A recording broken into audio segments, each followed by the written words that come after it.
Hello everyone, I am Reena Moore. Now I will teach you chapter number 2 Indian economic development के अंदर आज हम study कर रहे हैं इंडियन इकोनॉमी 1950 टू 1990। तो इसके अंदर सबसे पहले बेसिकली इस चैप्टर के अंदर हम स्टडी करें बेटा। First topic is your economic planning. Economic planning basically meaning क्या है?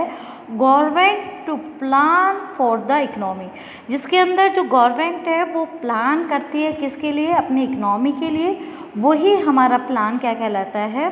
Economic planning. बेसिकली इसके अंदर क्या होता है? वो प्रोसेस है जिसके अंदर हमारी सेंट्रल अथॉरिटी यानी हमारी गवर्नमेंट डिफाइन करती है set of target to be achieved within a specified period of time, यानी इस स्पेसिफाइड पीरियड ऑफ टाइम के अंदर क्या क्या अचीव करना है। हमारे जो इकोनॉमिक सिस्टम है बेसिकली उसको हमने 3 कैटेगराइज में डिवाइड किया हुआ है। First one is your capitalism, socialism and last one is your mix. Capitalism क्या होता है? जिसके अंदर हमारे जितने भी मेजर डिसीजन होते हैं, what goods and service are to be produce, how goods and service are to be distributed, वो किसके बेसिस पर होते हैं? Free play of the market force, या फिर ये कहे force of supply and demand. इसके बेसिस पर ही क्या होते हैं? सारे डिसीजन लिए जाते हैं कि what goods are to be produce, how goods are produce, how goods and service are to be distributed and for whom to be produce. Second one is your socialism. Socialism के अंदर क्या होते हैं? हमारा वो इकोनॉमिक सिस्टम होता है जिसके अंदर जितने भी हमारे मेजर इकोनॉमिक डिसीजन है वो कौन ले रहा है? डिसीजन सारे के सारे गवर्नमेंट ले रही है, जबकि हमारी कैपिटल सिस्टम के अंदर force of supply and demand के बेस पर डिसीजन लिए जाते हैं। ठीक है, तो बेसिकली इसके अंदर हम किसके इंटरेस्ट को ध्यान में रखते हुए कोई भी डिसीजन लेते हैं? Interest of the society as a whole. 1 by 1 topic number 1 है हमारा economic system and planning of economic system. Economic system क्या होता है कि हमें अपना, जैसे कि हमारा देश इंडिपेंडेंट हुआ था बेटा आपका 1947 में, तो उसके बाद से हमारे यहाँ पर प्लानिंग कमीशन एस्टैब्लिश हुआ था 1950 में। 1951 से हमारा क्या हुआ था? प्लानिंग कमीशन एस्टैब्लिश हो गया था, सेटअप हो गया 1950 में। लेकिन जो फर्स्ट 5 ईयर प्लानिंग स्टार्ट हुई थी वो 1 अप्रैल 1951। तो इकोनॉमिक सिस्टम होता क्या है बेटा? इसके अंदर क्या होता है? अरेंजमेंट करते हैं जितनी भी हमारी सेंट्रल प्रॉब्लम होती है इकोनॉमी को कि सॉल्व करना है कि हमारे यहाँ पर ये सेंट्रल प्रॉब्लम है और इन सेंट्रल प्रॉब्लम को हम कैसे सॉल्व करें। बेसिकली कोई भी इकोनॉमिक सिस्टम है उसकी 3 प्रॉब्लम होती है। First one is your what goods and service are to be produce in the country, यानी चॉइस ऑफ प्रोडक्शन से रिलेटेड है। हमें कौन सी वाली गुड्स का प्रोडक्शन करना है? कंज्यूमर गुड्स का प्रोडक्शन करें या फिर हम कैपिटल गुड्स का प्रोडक्शन करें। ठीक है। Second one is your choice of technology. हम कैसे गुड्स को क्या करते हैं? डिस्ट्रीब्यूट करते हैं। हमारे पास 2 टेक्नोलॉजी होती है। First one is your labour intensive, second one is your capital intensive. अगर हमने लेबर इंटेंसिव यूज़ कर दिया तो मोर ह्यूमन लेबर का यूज़ करते हैं। अगर कैपिटल इंटेंसिव तो हम कैपिटल की ज़्यादा अमाउंट में यूज़ करते हैं।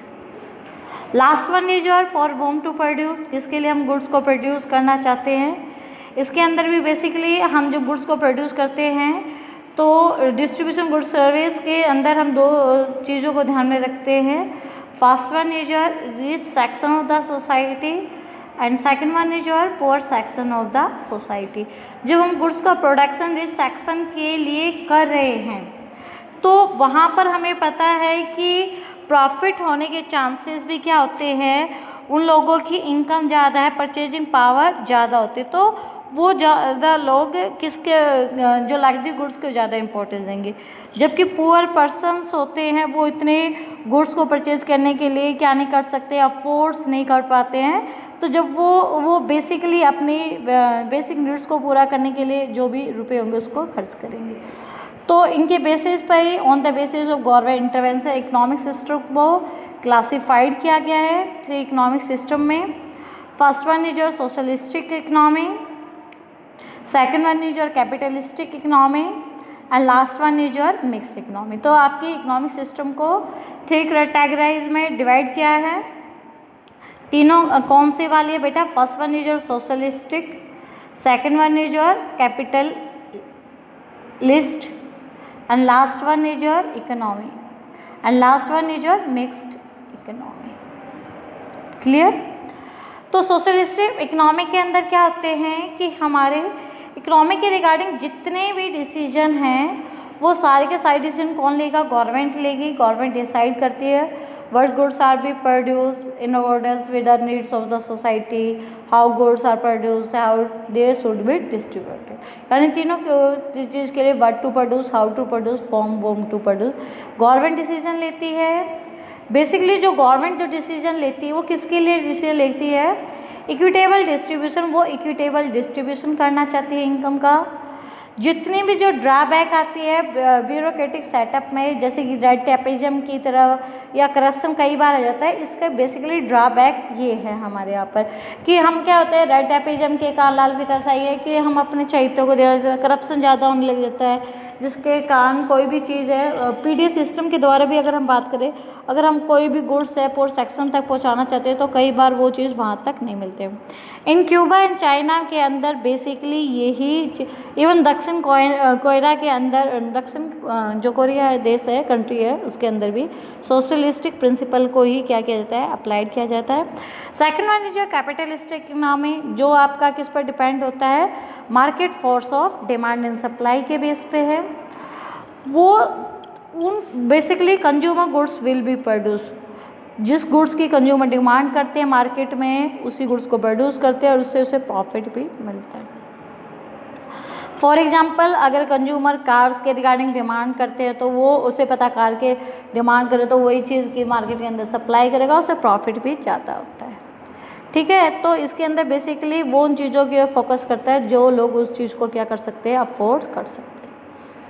इसके अंदर कैपिटलिस्टिक इकोनॉमी के मेरिट क्या है कि अनइक्वल डिस्ट्रीब्यूशन ऑफ इनकम होता है, लेकिन फिर भी उनकी fastest growth in output and national income होती है। क्यों? क्योंकि जो rich section of the society होता है, जो जिनकी लोगों की परचेजिंग पावर ज़्यादा होती है, वो क्या करते हैं? ज़्यादा से ज़्यादा चीज़ें परचेज करते हैं। एग्जाम्पल है आपके even capitalism also called lazy fair या फ्री मार्केट। 1 मार्क्स का क्वेश्चन बन रहा है बेटा आपका, 1 मार्क्स का बहुत ज़्यादा इंपॉर्टेंट क्वेश्चन है, 1 मार्क्स। एंड नॉर्थ अमेरिका है, जापान, ऑस्ट्रेलिया, वेस्टर्न यूरोप की जितनी भी कंट्री हैं उसके अंदर यही पाया जाता है आपका कैपिटलिस्ट। मिक्स इकोनॉमी है। मिक्स इकोनॉमी बेसिकली वो सिस्टम है कि जिसके अंदर पब्लिक सेक्टर और private sector exist side by side, दोनों ही सेक्टर होते हैं। मार्केट में आपको गुड्स मिल सकती है, जैसा प्रोड्यूसर है वहीं गवर्नमेंट भी है, इनिशियल गुड्स और सर्विस को भी प्रोवाइड कर रहा है। दोनों ही सेक्टर है, प्राइवेट सेक्टर अपना एरिया में काम कर रहा है और पब्लिक सेक्टर अपने। मेरिट्स क्या है मिक्स इकोनॉमी के अंदर? क्या हो रहा है? दोनों के रिगार्डिंग प्रॉपर स्कोप है, प्राइवेट इंडिविजुअल भी एग्जिस्ट है, उसके साथ साथ गवर्नमेंट भी क्या कर रहा है? इकोनॉमिक डेवलपमेंट में हाथ कर रहा है। ठीक है। सेकंड वन क्या आता है इसके अंदर? जो भी है इससे हमारे क्या होता है, जो भी हम इकोनॉमिक डेवलपमेंट करते हैं वो किसके लिए करते हैं? इकोनॉमिक स्टेबल रहे हमारी डेवलपमेंट के लिए, इसके लिए बेसिकली फोकस किया जाता है। दोनों के बीच में कंपटीशन होता है, प्राइवेट और पब्लिक, जब दोनों के बीच में कंपटीशन होता है तो दोनों सेक्टर किस पे फोकस करते हैं कि ज़्यादा से ज़्यादा प्रोडक्शन करें तो प्रॉफिट के चांसेस आपके एकदम इंक्रीज हो जाते हैं। डीमेरिट क्या है मिक्स इकोनॉमी की? फर्स्ट वन है कई बार हमारा इनफेक्टिव कंट्रोल है प्राइवेट सेक्टर में, क्योंकि गवर्नमेंट का नहीं है तो इसलिए वो अपने मन चाहे जितना चाहे रेट उस गुड्स को क्या करना चाहते हैं? सेल आउट करना। रेड टेपिज्म और हाई डिग्री ऑफ करप्शन है, क्योंकि गवर्नमेंट का रोल है। कई बार क्या नहीं होता है, कुछ चीज़ें इकोनॉमिक पावर है प्राइवेट सेक्टर या पॉलिटिक्स या कुछ ब्यूरोक्रेटिक लोगों के हाथ में रह जाती है, जिसके कारण ग्रोथ नहीं हो पाती। तो हमारी जो मिक्स इकोनॉमी है बेटा वो क्या है? इंडिया के अंदर मिक्स इकोनॉमी अपनाई गई है आफ्टर द फ्रीडम। जो लीडर है हमारे इंडिपेंडेंट इंडिया की, लाइक जैसे जवाहरलाल नेहरू है, उन्होंने स्टार्टिंग में क्या किया? सोशलिज्म को अप्लाइड करने के लिए मोस्ट फेवर किया, लेकिन बहुत सारे हमारे क्या थे लीडर से उन्होंने कहा नहीं, हमारे यहाँ पर नहीं होना चाहिए, क्योंकि उन्होंने किसका एग्जाम्पल दिया, फॉर्मर सोवियत यूनियन का, कि नहीं होना चाहिए। तो उसके बाद हमारे इंडिया के अंदर दोनों ही फीचर की socialist plus capitalist mix economic पाई गई। Next topic is your economic planning. Economic planning क्या होती है बेटा, बेसिकली इसके अंदर जो हमारी सेंट्रल अथॉरिटी है डिफाइन करती है गोल्स, और उन गोल को हमें एक स्पेसिफिक पीरियड के अंदर अचीव करना होता है। गवर्नमेंट प्लान कर रही है इकोनॉमी के लिए कि आपको ये करना है, इस पीरियड के अंदर गोल डिसाइड कर दिए और उसी के रिगार्डिंग काम करना, उसी के रिगार्डिंग रिसोर्सेज को यूज़ करना है। प्लानिंग कमीशन ने भी डिफाइन किया इकोनॉमिक प्लानिंग को। Economic planning means utilisation of country resources, कि हमें अपने कंट्री के रिसोर्सेज को ऐसे यूज़ करना है कि हम कंट्री के रिसोर्सेज को इस वे से यूज़ करेंगे डिफरेंट डेवलपमेंट एक्टिविटीज़ के लिए, जिसके according with the national priority, कि जहाँ पर हम काम कर सकते हैं, जहाँ पर हम जितना अच्छा काम कर सकते हैं वहाँ पर हमें उस चीज़ को करना है।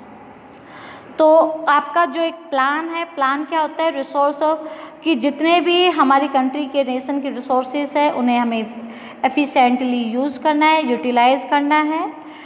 यूटिलाइज़ हम किसके अंदर करेंगे, कोई भी स्कीम है, प्रोग्राम है, स्ट्रैटेजी है, उसके रिगार्डिंग हम काम करना चाहते हैं, और वो जो भी हम काम करेंगे किसी स्पेसिफिक ऑब्जेक्टिव को लेकर एक स्पेसिफिक पीरियड ऑफ टाइम के लिए काम करेंगे।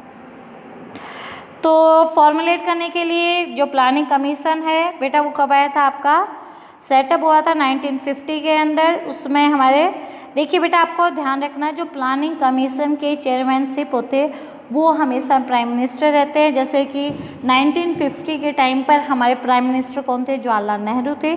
तो उन्होंने हमारे first prime minister of independent India के हैं जवाहरलाल नेहरू, उन्होंने हमारे यहाँ पर प्लानिंग कमीशन सेटअप किया था।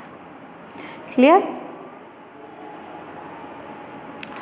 अभी बताया बेटा, जो लीडर हैं हमारे इंडिपेंडेंट इंडिया, डिसाइड करना था कि इकोनॉमिक सिस्टम कैसे करना है, क्या करना है, उसके रिगार्डिंग बहुत सारे डिसीजन लेने थे।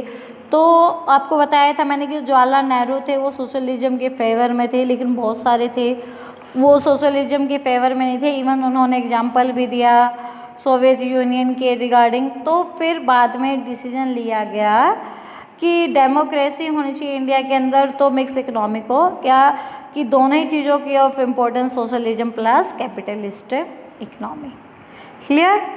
तो अब हम स्टडी कर रहे हैं किसके रिगार्डिंग बेटा, प्लान के अंदर क्या होता है, प्लान के अंदर होती है डॉक्यूमेंट शोइंग, जिसके अंदर scheme, programme, strategy work out in advance में करते हैं किसी भी ऑब्जेक्टिव को फुलफिल करने के लिए। और प्लान हमारे क्या होते हैं, शॉर्ट टर्म प्लान भी होते हैं और लॉन्ग टर्म प्लान भी होते हैं।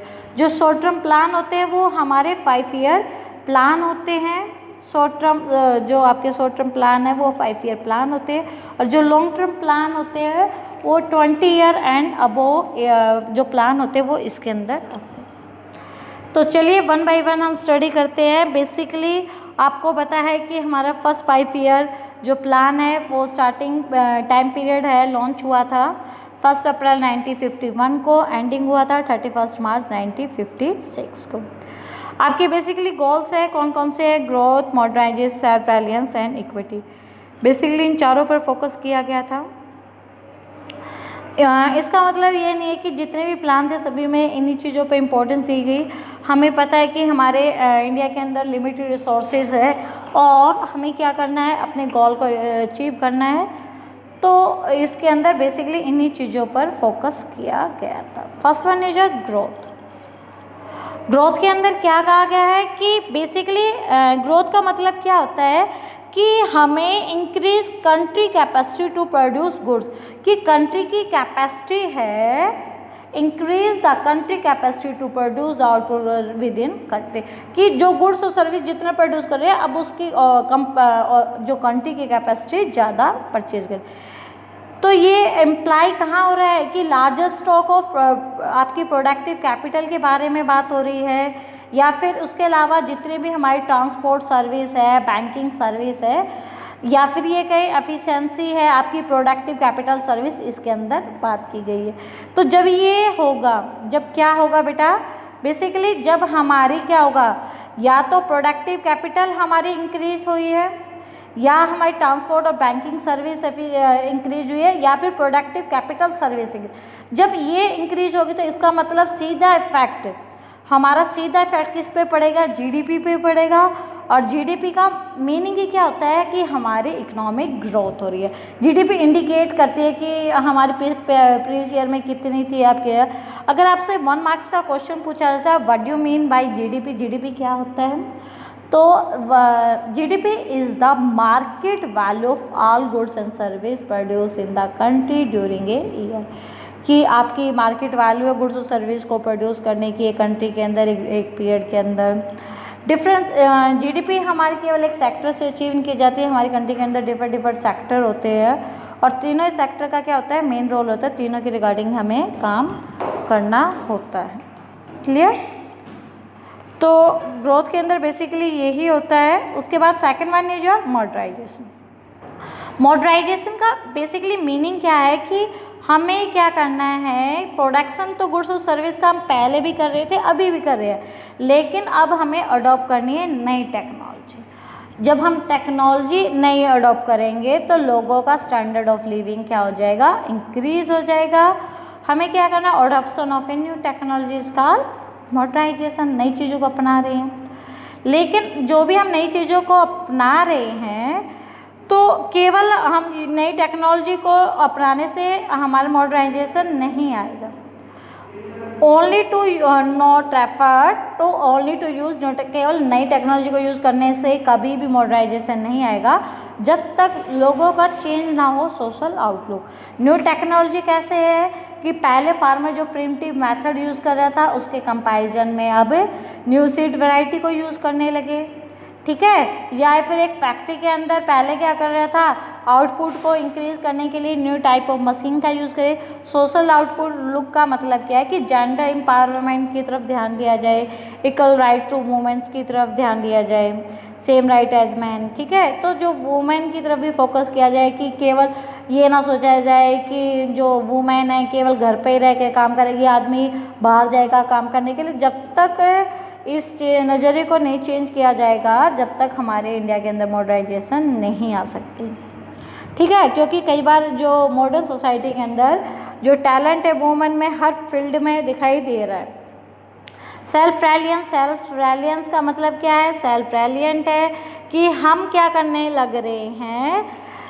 A nation can promote economic growth, कोई भी कंट्री है वो इकोनॉमिक ग्रोथ मॉडर्नाइजेशन कब कर सकती है, जब वो अपने ही रिसोर्सेज को यूज़ करती है rather than important from other nation। Comparison भाई अपने रिसोर्सेज को, जो हमारे फर्स्ट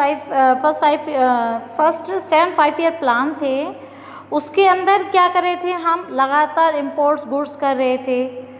तो जब तक हम गुड्स इम्पोर्ट कर रहे थे तब तक हमारी ग्रोथ कम थी, लेकिन जब हमने क्या किया, हमें क्या बनना है, सेल्फ रिलायंस बनना है। हमें किसी नीड नहीं है किसी भी एक्सटर्नल असिस्टेंस की, हम अपने डोमेस्टिक रिसोर्सेज को यूज़ करके डेवलपमेंट करेंगे, तभी हम क्या कर सकते थे, हमारी क्या हो सकती है, ग्रोथ हो सकती है या मॉडर्नाइज। तो जो भी हमारी पॉलिसी थी बेसिकली किससे रिलेटेड थी कि इसके अंदर क्या हुआ था, reduce our dependence on foreign country specially for food. हमें दूसरी कंट्री पर डिपेंड नहीं रहना है।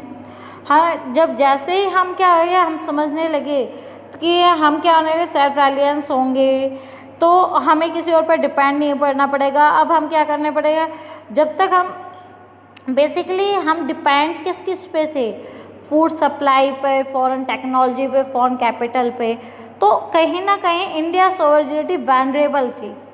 कहीं ना कहीं जो फॉरेन कंट्री थी वो इंटरफेयर करती थी हमारी पॉलिसी के अंदर, वो कुछ ना कुछ कहती थी कि नहीं आप ऐसे नहीं कर सकते। हम क्या थे, उन पर फॉरेन कंट्री पर डिपेंड थे और वो क्या कर रही थी, लगातार हमारी फॉरेन इंटरफेयर कर रही थी। तो सेल्फ रिलायंस करने के पीछे हमारे बेसिकली 2 ही रीजन थे, रिड्यूस करना फॉरेन डिपेंडेंस पे, to avoid foreign interfere. Clear? Last one is your equity. Equity क्या है बेटा, इंपॉर्टेंट है, इंश्योर करता है कि हमारे क्या करना है, हमें इकोनॉमिक प्रॉस्पेरिटी है। तो जो भी हमारे पास प्रॉस्पेरिटी है, केवल जो भी हमारी इकोनॉमिक प्रॉस्पेरिटी है, केवल रिच सेक्शन उसका बेनिफिट ना उठाए उसके अलावा जो भी हमारे पोर सेक्शन है वो भी उसके साथ साथ फ़ायदा उठा सके। ठीक है, तो जब तक हमारे तीनों ऑब्जेक्टिव के साथ साथ हमारा फोर्थ वाला भी इक्विटी ज़रूरी है। इक्विटी जब लाएगी जब लोगों का living, which people are living, किस तरह की लाइफ जी रहे हैं, इसके लिए तो गॉड ऑर्गेनाइजेशन चारों ही इम्पोर्टेंट है। इंडिया के अंदर जितनी भी बेसिक नीड है सच एज फूड है, डिसेंट हाउस है, एजुकेशन, हेल्थ केयर है, inequality in distribution of wealth should be reduce. जब तक हम इन सारी चीज़ों में क्या नहीं कर देते, जो अनइक्वल डिस्ट्रीब्यूशन है उसको रिड्यूस नहीं कर सकते हैं, जब तक हमारे यहाँ पर सोशल जस्टिस नहीं आएगा, जब तक हमारे यहाँ पर क्या होगा, जब तक हमारे यहाँ पर इक्विटी का बेसिकली एम ही ये होता है तो to raise the standard of living of all people और प्रमोट सोशल जस्टिस। जब हमारा ये सारा हो जाएगा तो हमारी कंट्री के अंदर इक्विटी आएगी। तो यही हमारा बेसिक गोल था 5 ईयर प्लानिंग का। आज के लिए केवल इतना ही। नेक्स्ट वीडियो के अंदर हम स्टडी करेंगे agriculture and industrial trade. Okay बेटा, साइन आउट।